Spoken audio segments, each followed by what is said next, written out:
Hello and welcome to another episode of today's GK. I am Pooja Divedi and in this segment we bring to you objective questions on a daily basis to help you crack prelims. So let's begin with the practice question of the last segment. Consider the following: Treaty of Seringapatam, Treaty of Madras, Treaty of Mangalore, Subsidiary Alliance. With reference to the events mentioned above, in terms of Anglo-Mysore Wars, arrange the above events in the correct ascending order. So, if we talk about in ascending order, the first and foremost, the Treaty of Madras makes it to the top. Then after that, after Treaty of Madras, we have Treaty of Mangalore. After that, we have Treaty of Seringapatam, which was the treaty after the British won this war, the Anglo-Mysore War, the only time the British won. If we talk about subsidiary alliance, it is actually the last in the order. So the correct answer should be 2. After that, we have 3, 1 and 4. So 2, 3, 1, 4 is option A.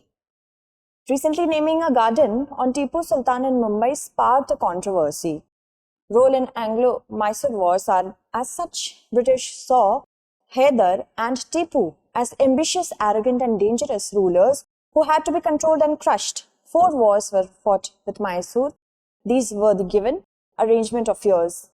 In 1767 to 69, Treaty of Madras was signed. Then after that, between 1780 to 84, Treaty of Mangalore. And after that, 1790 to 92, we have Treaty of Seringapatam. And then we have the Subsidiary Alliance in the year 1799. Only in the last, the Battle of Seringapatam, did the company ultimately win a victory. Tipu Sultan was killed defending his capital, Seringapatam. Mysore was placed under the former ruling dynasty of Odias and a subsidiary alliance was imposed on the state. Moving ahead, consider the following statements regarding Constitution 97th Amendment Act of 2011. It added a new part 9B regarding the cooperatives working in India. The word cooperatives was added after unions and associations in Article 19, Clause 1, Subclause C under Part 3 of the Constitution, and a new Article 48A was added in the DPSP, that is Part 4 regarding the promotion of cooperative societies. So we have to select the correct statement. So recently a Ministry of Cooperation has been formed, and if we talk about it, then yes, if we talk about the amendment, 97th Amendment Act of 2011, it added a new part, that is 9B, and that was to regarding the cooperatives working in India. The second statement is also correct, that the word cooperatives was added after unions and associations under Article 19, Clause 1, Subclause C under Part 3, that is Fundamental Rights of the Constitution. So if we talk about the third statement, which says that Article 48A was added in the DPSP, this is incorrect because Article 43B was added. So the third statement is incorrect. Only the first and the second statement being correct, the correct answer to this question would be option A, that is 1 and 2 only. The Constitution 97th Amendment Act 2011 added a new part 9B right after part 9A, that is municipals, regarding the cooperatives working in India. The word cooperatives was added after unions and associations in Article 19, Clause 1, Subclause C under Part 3 of the Constitution, and this enabled all the citizens to form cooperatives by giving it the status of the fundamental rights of citizens.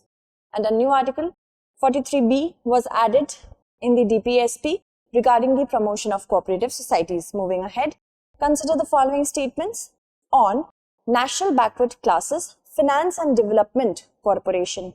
It is under the aegis of Ministry of Social Justice and Empowerment, and it was incorporated under Section 25 of the Companies Act 1956 as a company for profit. Its objective is to assist the poorer section of the classes in skill development and self-employment ventures. We have to select the correct statement. The first statement is correct, that it is under the aegis of Ministry of Social Justice and Empowerment. But if we talk about the second statement, yes, it was established or incorporated under Section 25 of the Companies Act 1956, but not as a company for profit, but company not for profit. So the second statement is incorrect. The third one is also correct. The correct answer to this question should be 1 and 3, these two statements, that is option C, 1 and 3 only. Moving ahead, NBCFDC, it's a Government of India undertaking under the aegis of Ministry of Social Justice and Empowerment. And we have already discussed the second statement, and it was established on the 13th of January 1992. Its objective is to promote economic and developmental activities for the benefit of backward classes and to assist the poorer section of these classes in skill development and self-employment ventures. Moving on, consider the following statements. The jet stream is found where the cold air from Earth's poles meet with warm tropical air. These winds help to continue and control the weather system from west to east in the northern hemisphere and from east to west in the southern hemisphere. We have to pick out the correct statements. Yes, both these statements are definitely correct, that the jet streams are found where the cold air from Earth's pole meet with the warm tropical air. And if we talk about the heat dome in Canada and the US, now if we talk about the status there, how did the heat dome form?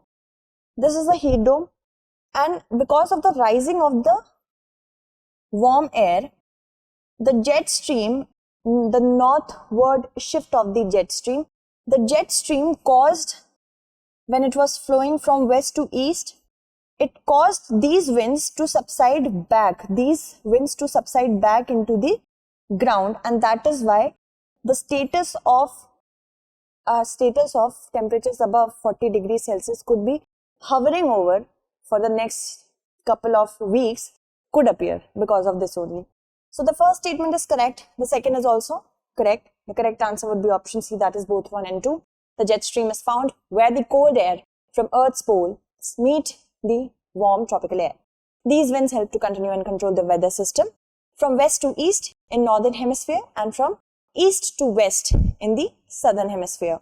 Sometimes these winds bring unpleasant weather with them, which may lead to formation of a tornado. The Dasu hydropower project is constructed in which of the following rivers? So the Dasu hydropower project is constructed on the Indus River. Okay, the correct answer to this question is option A. Let's move on to our explanation. Recently at the Dasu hydropower project, a part of the China-Pakistan economic corridor, an accident occurred killing 10 workers. The Dasu Dam is a large hydroelectric gravity dam currently under the construction on the Indus River near Dasu in Kohistan district, Khyber Pakhtunkhwa province in Pakistan. Moving on, Tomsk region is located in which of the following countries? Tomsk is actually located in the country of Russia. Recently, a Russian plane carrying at least 17 people that went missing in the Siberian region in Russia of Tomsk has been found and survivors have been spotted. You can see with the help of this map, here lies Tomsk in Russia. Okay, moving on. Consider the following statements regarding leader of the House in Rajya Sabha. He is parliamentary chairperson of the majority party in Rajya Sabha, and this office is enshrined in the constitution. We have to select the correct statement. Yes, the leader of the opposition in the Rajya Sabha is the parliamentary chairperson of the majority party in the Rajya Sabha, but its office, the office of the leader of the opposition, is not mentioned anywhere in the constitution. The correct answer to this question would be option A, that is one only. The leader of the House in Rajya Sabha is the leader and parliamentary chairperson of the majority party in the Rajya Sabha and is normally either a cabinet minister or another nominated minister. Also, the leader of the House is responsible for organizing government meetings and business in the House. This office is not enshrined in the constitution and provided under the rules of Rajya Sabha. Moving on, right to life is guaranteed under which of the following articles in the constitution? So it's Article 21. The Supreme Court has recently disagreed with the Uttar Pradesh government's proposal to conduct a symbolic Kavad Yatra. It ruled that the right to life trumps or triumphs over religious sentiments. Right to life is guaranteed under Article 21 of the Constitution. Consider the following statements regarding the rewilding of wild animals. It means the reintroduction of the cub into the wild after a certain time when it appears that the cub is capable of surviving in the wild independently. Wildlife Protection Act 1972 does not provide for any procedures or guidelines for the rewilding of wild animals, and Bombay Natural History Society has been working towards successfully introducing the endangered gypsy species into the wild. We have to select the correct statement. Yes, if we talk about the first statement, this is definitely correct. The second, if we talk about Wildlife Protection Act, there is a provision of it. And in this statement, it is denying that there is not any provision. So, The second is incorrect. The first is correct. Yes, Bombay Natural History Society has been working towards successfully reintroducing the endangered gyps species into the wild. The first and the third being correct. The correct answer to this question would be option B. The recent attempt of Pariyar Tiger Reserve to reintroduce into the wild an abandoned 9-month-old cub named Mangala after rearing it in the captivity for 2 years has once again brought the controversial concept of rewilding of abandoned or injured animals under the lens. As per the standard operating procedures or guidelines laid down by the National Tiger Conservation Authority under Section 38, Clause O of the Wildlife Protection Act 1972, there are 3 ways to deal with orphaned or abandoned tiger cubs. Reintroduction of the cub into the wild after a certain time when it appears that the cub is capable of surviving in the wild independently. This is what is known as rewilding. We have already discussed this statement. We shall discuss it again. The Bombay Natural History Society, in collaboration with the Haryana Forest and Wildlife Department, has been running a vulture conservation center named Jatayu near Pinjore for the last 17 years. Several pairs of endangered gyps species, including the white-backed and long-billed and slender-billed, have been successfully reintroduced into the wild. Moving on, the kafala system, frequently seen in the news, is related to which of the following? The kafala system is a very important system to be abolished actually. International Labour Organization has worked with many Middle Eastern countries in that manner to abolish this system, and this is actually to monitor migrant laborers working in Gulf countries and some of the Asian countries. The option A is correct. The kafala system is a system that lays down obligations in the treatment and protection of foreign guests. Kafala means to guarantee or to take care of in Arabic. Under the system, a migrant worker's immigration status is legally bound to an individual employer or sponsor, that is the kafil, during the contract period. Moving on, the migrant worker cannot enter the country, transfer employment, nor leave the country for any reason without first obtaining explicit written permission from the kafil. Moving ahead, consider the following statements regarding wind energy. The Ministry of New and Renewable Energy has set a target of installing 5 gigawatt of offshore capacity by 2022 and 30 gigawatt by 2030. More than 95% of the commercially exploitable resources are located in 7 states of Andhra Pradesh, Gujarat, Karnataka, Madhya Pradesh, Maharashtra, Rajasthan and Tamil Nadu. So we have to select the correct statement. Yes, the Ministry of New and Renewable Energy has set a target of installing 5 gigawatt of offshore capacity by 2022 and 30 gigawatt by 2030. This is correct. And the second statement is also correct. The correct answer to this question would be option C, both 1 and 2. Recently, the Ministry of New and Renewable Energy has set a target of installing the same statement we have already discussed. India's electricity generation from wind reached 39.2 gigawatts a year in March 2021. An addition of another 20 gigawatt over the next 5 years is expected to happen soon. More than 95% of commercially exploitable resources are located in 7 states: Andhra Pradesh, Gujarat, Karnataka, Madhya Pradesh, Maharashtra, Rajasthan and Tamil Nadu. Moving on, let's look at our practice question.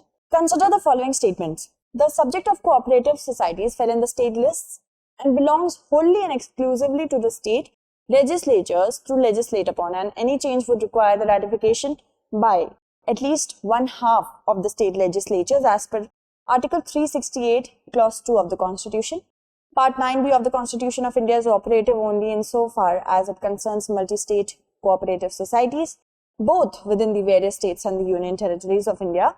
We have to select the correct statement. So, that's it for today. Tomorrow we shall meet again with another segment. Until then, stay updated.